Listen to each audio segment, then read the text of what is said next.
courtesy of the red, white, and blue. It's time for Veterans Issues, the show that brings you information about veterans, military, and their family.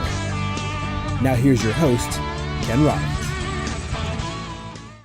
Welcome to Veterans Issues. Ken Rollins here, and we are brought to you by the Red, White, and Blue.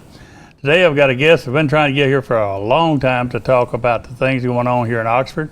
It has a little connection with veterans, and we're going to talk to John Longshore, who's the Executive Director of the Oxford Performing Arts Center. So stay where you are, get you a pen. You're going to need to write a number down. Be right back. Welcome back into Veterans Issues. Today's show is, we're going to talk about something that's happening here in Oxford, Alabama. For all you folks that's out there in the outlying areas up in Coleman and Aniana and places, watch it.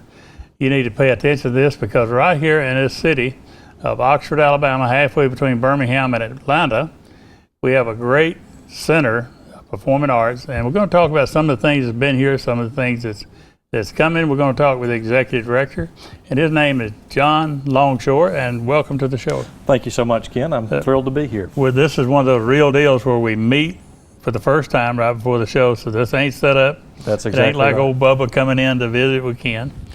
But the how long you been here? I started on April the 7th, so I've only been here just a few months. Wow, you're getting your feet wet. Absolutely, absolutely. Well, I know one thing. I could have found bin Laden quicker than I got to run you down the last. We've been staying really busy getting events on the calendar, getting all of our kind of operations up to speed. Yeah. Well, I know you wasn't here when it opened, but you're aware of all the things that's been here, and started off with the Alabama Symphony. Was that the first one? That's right, with Bobby Horton, and the symphony was here, and that was a very successful event. Had a great crowd for that one, and we've had a number of things since then, including Bo Bice and Travis Tritt, as well as some musicals and that kind of thing. Here's as well quarter. That's right, and the Women of Ireland, which was I saw that this spring, and lots of diversity. We want to have something for everybody.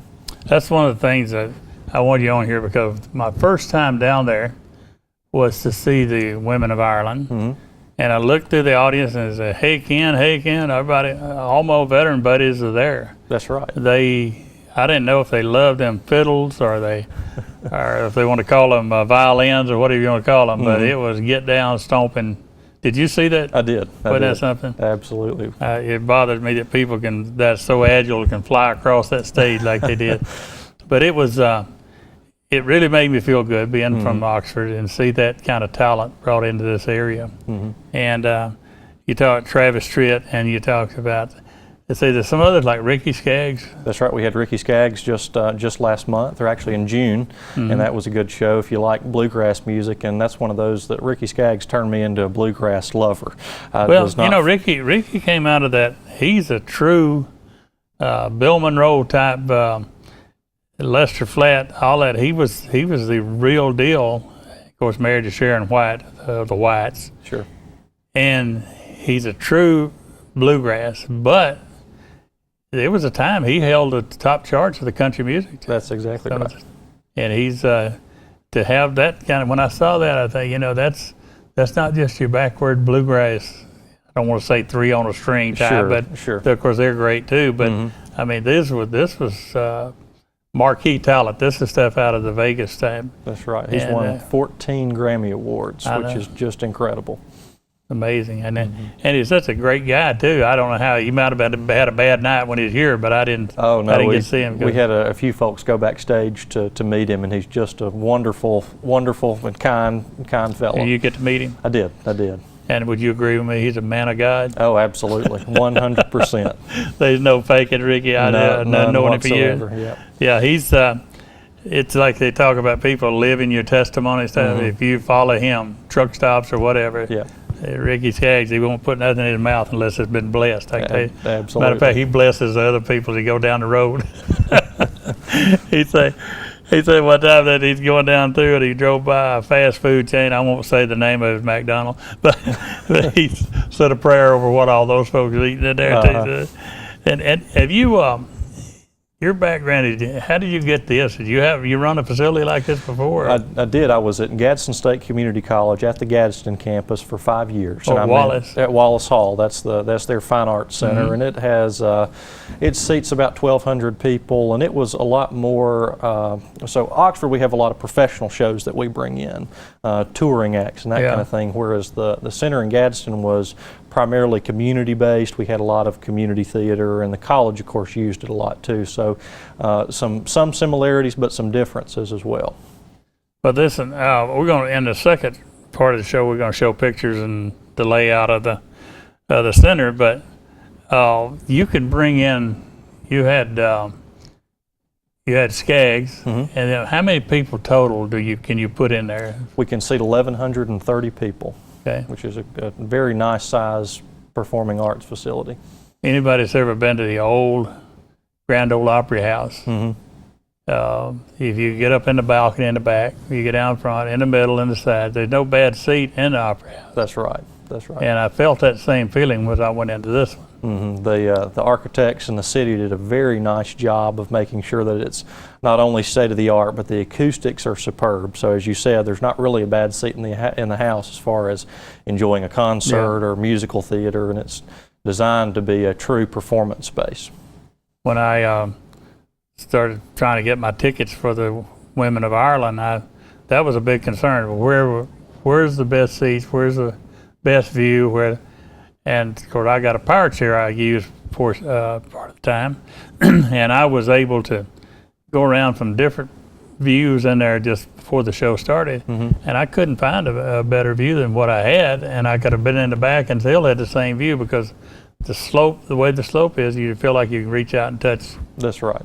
That's right. And I'll say this: I was watching B.J. Thomas down there the other night, and it is so intimate that sometimes he was conversing with people in the audience as if you and I sitting here talking. That's right. You see the show? That's right. So that's the building. Is remarkable in the way it was designed, so that it does feel you can be watching a show with 1,100 of your closest friends and feel like it's a very small gathering, and that's nice for a concert feel.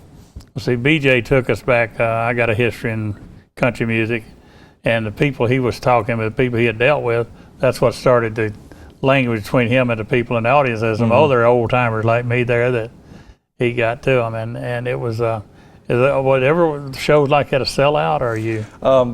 As we get our marketing up to speed, and summer's a tough time. A lot of people are traveling and whatnot, but as far as attendance goes, the peak times are really, in the spring, when there's not football going on, but we've had very, very healthy audiences in the past, and I anticipate some sellouts in the coming year. We get Medea down here sometime? We'll see about that. I was sitting here thinking the other day that where we're located here in Oxford, exit 185, the distance between there and Birmingham, to fight that traffic at Birmingham, not knocking BJCC or any other places in Atlanta, but the folks that's watching the show that live in Adiana, Albertville, it's all up in that Etowah, even over toward Birmingham. Yep. It would be easier to come to Oxford to see the show than it would be to go downtown and see the show. But you're going to be luring in talent. So the phone number that we got on the screen today, if they want to know what's coming and when it's coming, they can call that number, and it gives us a schedule of events. That's exactly right. And you got Ticketmaster type thing. We have online ticketing, and we're a little bit unique. And you mentioned the BJCC. A lot of people like to buy tickets from home on their computer, and Ticketmaster and those sites charge an $8 or $10 convenience fee just for the pleasure of buying your tickets online. We don't charge any fees. No fee. That's what I want to go. Right. No fee. We're going to break. Come back. Got more. We're going to talk more with John about the Oxford Performing Arts Center. Stay where you are. Get that pen. Be right back. Welcome in. We're talking with John Longshore, and we're talking about the Oxford Performing Arts Center. I yodeled a little bit today. I got a little throat problem, but we'll get through it. We were talking about the price and the tickets for the various events there, and you said there was no fee like it is with Ticketmaster and places like that. Then, and they can get the information from that number that we got on the screen. That's right. And if anybody's got any questions out there about Performing Arts Center. You got my phone number. It's always on here. And you can call me and I can get you information on it. Now, first let's get the control room to pull up some pictures so people see what we're talking about there. Certainly. The layout of the facility and what we're talking about. Let's see what we got up there now. Okay, that would be the view from looking, let's see, where are you at? Okay, that's from the stage. That's right. And that's what the artists are looking at when they stand up there. That's exactly right. Lots of smiling faces, There we you go. hope, too. So if you book me down there to perform, that's where I'll be standing right there in the middle of that. The stage in this picture set up for our community That went right over chorus. your head, didn't it? What's that? When I said when you book me down there. I caught it. We may have to get you down there for Yeah, for a okay. concert. Well, make sure everybody knows the date. But that's another good view right there. So, okay, give me another one, kid. And another one from the back looking at the front of the stage. All right, that's outside the front of the building. That, for you folks that may not recognize this is the old City Hall. Of course, it's revamped from what it used to be. This is where the old Oxford City Hall used to be, on Chocolock Street there, old downtown Oxford. That's the front. And that looks a little bit different than y'all remembered as the old City Hall, but that's exactly what that building is, with some improvements. The Martin Lett Gallery of Art. What else is it? Just what it is? Is just some art in there? That has just opened. In fact, we opened it just last week and named it for 2 former Arts Council members. Joe and Lett. It's going to have Bobby Lett and Norma Martin is who that's in honor of. Wait a minute, I thought that was Joe Lett and Mr. Martin, but you're talking about the 2 ladies. The 2 ladies, that's I got right. you. They made Norma and a lot Bobby. of contributions to the city. They And certainly have, both of them have. Okay, next. And this is in the lobby, and this is the last one. This is where, when you come in the front door, first thing you're gonna do, if you live in this area, you're gonna see somebody you know who's either picking up their tickets on the right there at the will call window, or they're at the drinking fountain, getting ready to go into the big doors back there to the theater. And I'm gonna tell you something, folks, that is world class. There's nothing cheap about that. Now, we were talking about the tickets. And really, the connection here with the veterans is you and I had talked a little briefly about maybe some events that are going to have patriotic things you're going to try to discount for veterans in the future. That's and right. that kind of thing. Because that is the clientele, the ones I saw the other night, I'd say about a third of your audience were veteran related. So that's... Well, to speak to that, as you mentioned, there's a lot of veterans in this area, in this region, and there's a program that you and I discussed called Blue Star Families, and there's a subsidiary of that called Blue Star Theaters. That's a partnership that offers discounts to veterans and active duty members of the military, and that's something that we're looking into. And hopefully, at some point, I can come back on your show and announce that we're launching that program. So that's something we look forward to getting online. I'm a big supporter of the Blue Star Foundation. That's a great organization, and the people that know what the Blue Star stands for just needs no explanation. Sure. And now we talked about some of the acts that's been there. Do you, off the top of your head, or can you got some there? Who we got coming down the road? Our next show is Thursday night. It's August the 14th. It's a group called Shadows of the 60s. Can you reschedule that for me? I wish I could. We got a lot of people we'd have to reschedule along with it. So I got a speaking engagement that night, and I saw that date, and I thought, oh man, I wanted to see them because that's my mayor. Who else you got? The Shadows of the 60s, just the Four Tops and the Supremes. That'll be a good show. Then we've got the Fab Four, which is the Beatles tribute of all Beatles tributes. And I saw them a few years ago in Montgomery. And I don't know if you're like me, I love older music. I don't care for a whole lot of this newer stuff. And that is a wonderful performance. They do costume changes that kind of chronicles the history of the Beatles, and that's just very interactive performance. That's in September on September the 4th. Fab Four. You know, not only John, but that great music, and that was they're showing this on the 60s on CNN now. They got a special, and the part that the Beatles played in the history of music Elvis was big, and Elvis was afraid that the Beatles were going to knock him out. Then hit Hermits, and all Sure. that British flood come in here. Uh-huh. And to see those guys, what they did to change this country. That's right. Not talking about militarily and stuff, Mm-hmm. but I mean, they were burning Beatles records in the streets because that was going to ruin us. Them guys had hair below their ears. That's right. And I remember that. I lived that time, the Ed Sullivan Show. Yep. To see them, I've definitely got to see that. Mm-hmm. Can you hook me up with some tickets? You know somebody where I can buy tickets from? I bet we can help you out with some tickets. I bet you I'm going to be there. And who else have you got on it? We've got Gordon Mote, who's a gospel pianist. He's played for the Gaithers and, you know, kind of the who's who in gospel music. He'll be here September that's right. He's going to tear up our new piano there. Yeah, they call ripping it. That's what he does. Go ahead. He'll be here September the 14th, and tickets for that go on sale this coming week. We've got that one coming online, and we're very excited because we have a series that we have announced in June called the Black and Gold Series. It's very, you know, Black and Oxford gold, based. Oxford Black and That's gold. right, and it features Branford Marsalis, who is a world-renowned Oh my goodness. saxophonist, along with the Chamber Orchestra of Philadelphia. So that's a very cultural event, which people will enjoy. Boy, we sure got some culture down here. That's ain't we? right. That's right. We're bringing them to we're bringing the world to Oxford, so Oxford Yeah. doesn't have to, you know, we don't have to travel to Birmingham or Atlanta Right. to see these kinds of shows. We've got a group called Preservation Hall Jazz that is the who's who of New Orleans jazz. They'll be here November the 8th, and they've won Grammys, been on TV. They kind of resurrected New Orleans jazz as it was fading out. In February of next year, we've got Buddy the Musical, and this is a national Broadway tour about Buddy Holly. And Oxford is the smallest city on this national My tour. daughter heard about that. She loves from Buddy Holly. Yeah, so we're thrilled to be the smallest city on the tour because, like you said, we've got a lot of people from the surrounding community. They don't want to drive to Atlanta or Birmingham. They can drive right over here to downtown Oxford and enjoy top shelf culture and events. Buddy Holly was, you know, who one of his band members was Waylon Jennings. Mm-hmm. And Waylon gave up his seat on that plane to Big Bopper, Wow. and they was all killed. Eddie Raven. That's right. That was a great talent. That was a whole plane load of talent that day. That's right.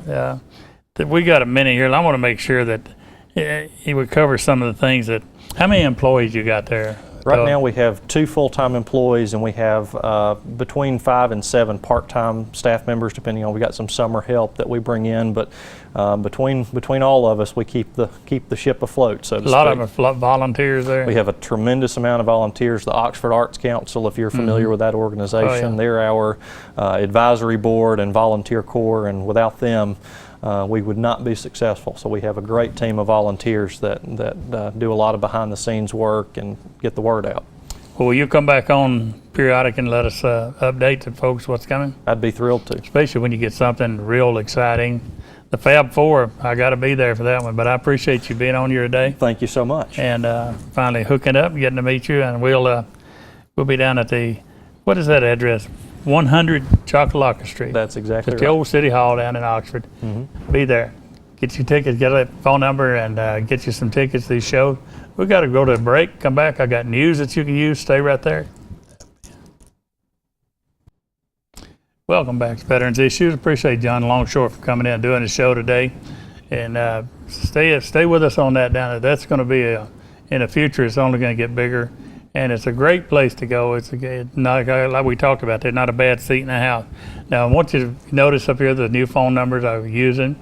I still got the old number, but I prefer to use the 256-239-9234. My email address is there. You can text me. You can Facebook friend on the Facebook. And Lord knows people don't have any problem with getting in touch with me, so keep that new number. And I got to say this, shout out to William Hutchins again. William Hutchins, people would know him around town. He's a educator. I've known him from his days at C.E. Hanna to anything that got to do with education, that's all him. And he's a good friend. And I just want to say hi to him and let him know I'm thinking about him. William Hutchins, you're a great man, and you've done some good stuff in this community. Now, those of you that I talk to you every week about, if you've got a used car, dependable car, that you want to get a tax deduction for, you want to get rid of the car and help somebody that need it, with a woman that needs a vehicle to go visit grandkids, go to some doctors and things like that. I give you a receipt from a 501c3 organization, and you write it off on your taxes. It'll give you the same value that you're asking for the car. So give me a call on that if you've got one or you know somebody that might have one. It's getting time to have the flu shots, but I talked to the VA this morning as we was getting ready to do the show. They don't have the flu shots in yet, but I will keep you posted there. But it is getting close to the flu season. Make sure you get ready to do that. And let me see what else. I got some things I need to talk to you about. The shelter out there, that the She-Hall Humane Shelter, 256-241-3647. If you'd like to find out what you can do to help out there. Jane Cunningham, Angie, and all of them, they're doing a great job out there for our little fur critters and for friends, more like family. And if you, as I said, if you'd like to get in touch with me, send me a friend request on Facebook, and you keep in touch with what's going on. I do have opinions on certain items, as you'll find out right quick, and you may want to unfriend me. But anyhow, and a lot of you see my walking cane with the eagle head, and you want one of those. I wish I'd have brought it in here today, but Jack York makes those. Jack's number is 256-237-4743, and he can make you one. And let's see, we're getting ready to move forward on building those memorials up in Anniston, the Centennial Memorial Committee, Centennial Memorial Park. And if you'd like to help out on that, it's P.O. Box 1826, Anniston, Alabama 36202. That's the Community Foundation. And that put Centennial on the check somehow, and it help us out. Now the tag that we got, the law enforcement tag, Oxford City Police Chief Bill Partridge designed that tag, and some of the funds from that are going toward building the law enforcement memorial for the state of Alabama up there in Anniston. So when you get ready to go get a tag, ask them to let you see the law enforcement tag. It goes with every kind of color you've got for your vehicle, and it sure looks great on there with that shield and the rose, and it goes to help build that memorial to honor the fallen. We're going to have to leave out of here now, and we're going to give this week's salute goes out to all those at the VA clinics in the range of the show, that's Gadsden, that's in Oxford, and for all the work they did, the great people there, the doctors and the nurses, for taking care of our veterans. We'll see you next week here on Veterans Issues. Salute.